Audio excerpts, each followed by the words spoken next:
best version of yourself. When you're not operating with one, it's easy to tap out and to settle and let the circumstances control you and say, I'll get back at it tomorrow. But when you're operating with one, it makes you dig deeper because you know what you're about. And when you don't settle, you get to tap into that extraordinary version of yourself that is dying to come out. I love that. What would you say to that person who isn't necessarily dissatisfied, but they're comfortable and they are settling? Well, I think being dissatisfied is better than being comfortable. You know, comfortable is a very dangerous point. Mike, you know, one of my favorite quotes is by Dr. Kenneth Blanchard, where he says, there's a difference between being interested in creating the life we want and being committed. When we're interested, we do what's convenient. When we're committed, we do whatever it takes. We accept only results, not excuses. Think about this for a second. When you're comfortable, you're not going to do whatever it takes. When you're dissatisfied, because dissatisfaction, like Bob taught me a long time ago, is a very creative state, you're going to go force yourself to go find out why you're dissatisfied and create a new goal, and then you're going to do whatever it takes.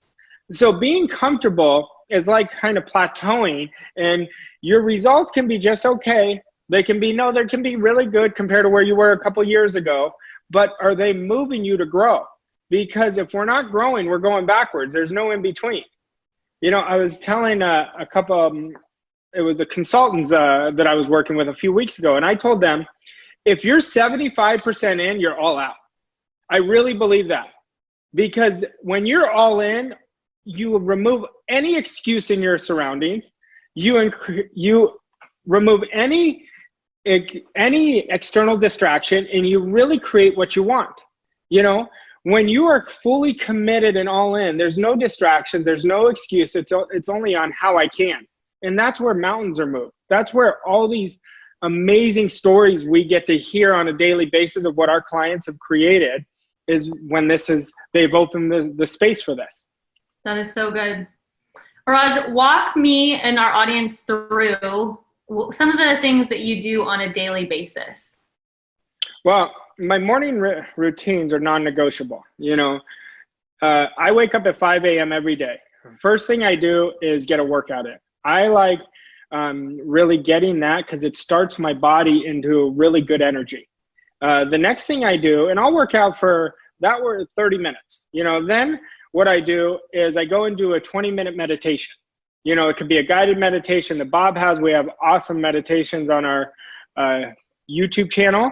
And then I'll do gratitude. But I've kind of done a different spin with gratitude. You know, like I never used to write it down because I always thought it was an intellectual exercise. So I put music in now when I'm doing my gratitude. And then after I go through, now I'm writing it down. And then afterwards, I'll ask myself why I'm grateful for this. It's gotten me to a whole new level of emotional connection with why I'm grateful for.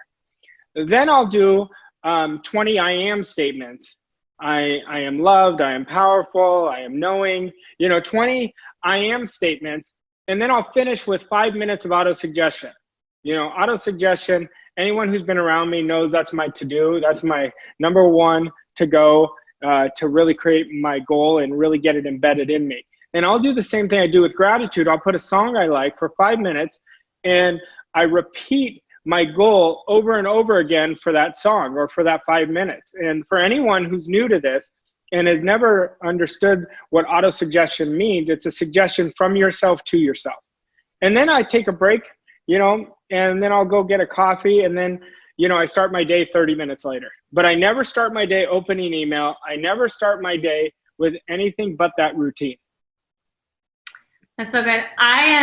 I am obsessed with my morning routine as well. And a lot of times people ask me, what if you don't feel like doing it that day? I'm like, I do it anyways because I don't ever regret doing it, but I always regret if I let a day pass without doing it. Are you the same way? Yeah, you know, I always tell people, do you go a day without brushing your teeth? You know, once you implement these processes, it's harder not to do than it is to do. You know, then it's like first thing you get up, like I don't wake up with an alarm anymore because I don't need it. You know, I am so conditioned, and I never used to be a morning person. To get to know now that I'm up at 5, and first thing I do is just get up and go exercise like I would have never imagined it, you know? And even with the discipline, if you met me right at the beginning, you know, I was not disciplined. You know, when you start implementing this material and really working the ideas, it's going to change your life. Okay, let's talk more about auto-suggestion. You just mentioned that it is a suggestion from yourself to yourself. For anyone who has not read the auto-suggestion chapter in Think and Grow Rich, absolutely go do that. But let's dig deeper on this concept and how people actually implement it into their life.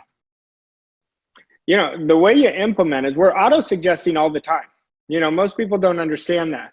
Like Bob taught me this a long time ago. I still have it on my computer. He said, write this down and never forget it. He said, suggestion is one of the most powerful forces in the universe. You know, he said, everyone is taking in other people's suggestions.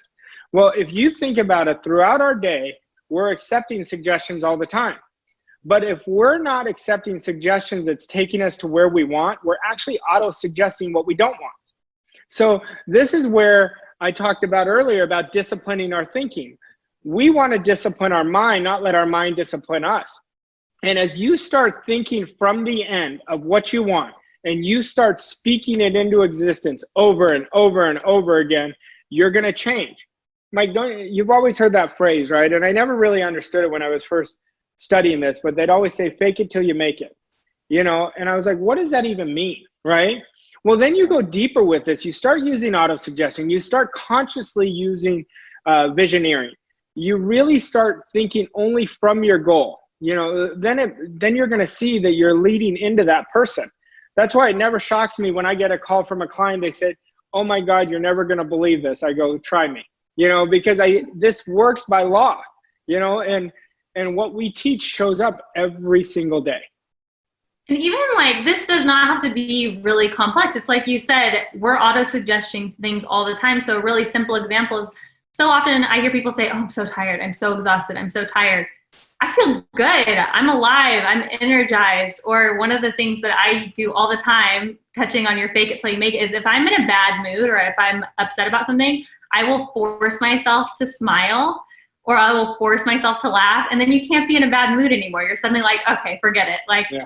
I'll just be happy. So it's just something small that can change everything. And if you can do it on such a small level, it works all the way up. You know, I always tell people, I'll ask them, I'll say, how are you doing? And they go, fine. Okay, good. I go, but how are you really doing? Like, because imagine if you started saying, I'm doing amazing, whether you are or not, eventually you're going to be. You know, your body takes on that attitude. And, you know, that's why whenever anyone's around you, they know you always have a great attitude. So you don't have to wonder. But I've never called you and said, hey, Mike, how you doing? You say, okay, you know. Yeah. And so that's something simple that everybody could start their day with. It sounds like so crazy. Do it for 30 days. Tell everyone you're around you're amazing. Watch what'll change. I love it.